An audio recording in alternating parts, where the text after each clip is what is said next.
یہ آزمائش کا گھر ہے، یہ امتحان کی جگہ ہے، یہاں قربانیاں دینی ہوتی ہیں، پابندیاں برداشت کرنی پڑتی ہیں، تبھی تو پھل ملے گا۔ تو انسان کی پیدائش کا مقصد وہ ایمان ہے، آخرت ہے، اور آج ہمارے پاس موقع ہے کہ ہم ایمان والی زندگی گزاریں، آخرت کے لیے زندگی گزاریں، آخرت کو مد نظر رکھتے ہوئے زندگی گزاریں، آخرت کی سوچ و فکر کے ساتھ زندگی گزاریں۔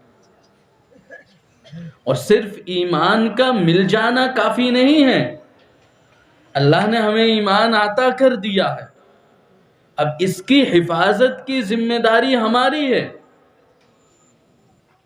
کیونکہ صرف ایمان مل جانے سے جنت نہیں ملے گی،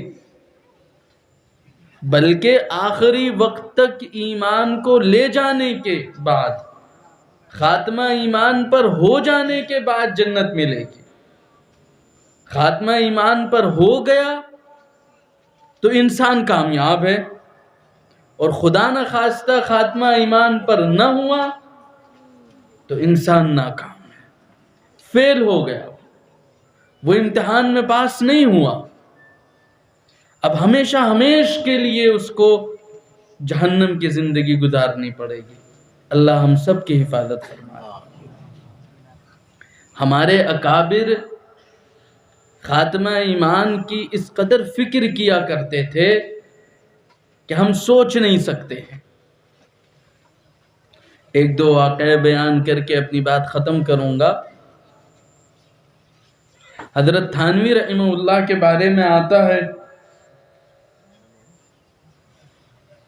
کہ حضرت کے ایک خادم خاص تھے، ایک مرتبہ وہ حضرت کے پاس تشریف لائے، حضرت مجلس میں بیٹھے ہوئے تھے، کہنے لگے کہ حضرت فلاں شخص آپ کے بارے میں بہت برا بھلا کہہ رہا ہے، بہت نامناسب گفتگو کر رہا ہے۔ تو اور لوگ جو بیٹھے ہوئے تھے وہ بھی متوجہ ہوئے کہ دیکھیں حضرت کیا جواب دیتے ہیں۔ حضرت تھوڑی دیر خاموش رہے، پھر فرمانے لگے کہ میرے بھائیو، اگر میری موت ایمان پر ہو گئی، اگر میرا خاتمہ ایمان پر ہو گیا تو وہ جو چاہے کہے، مجھے اس سے کوئی فرق نہیں پڑتا، لیکن اگر خدا نخواستہ میرا ایمان پر خاتمہ نہ ہوا، میری موت ایمان پر نہ آئی، تو وہ جو کچھ مجھے کہہ رہا ہے میں اس سے بہت زیادہ کا مستحق ہوں۔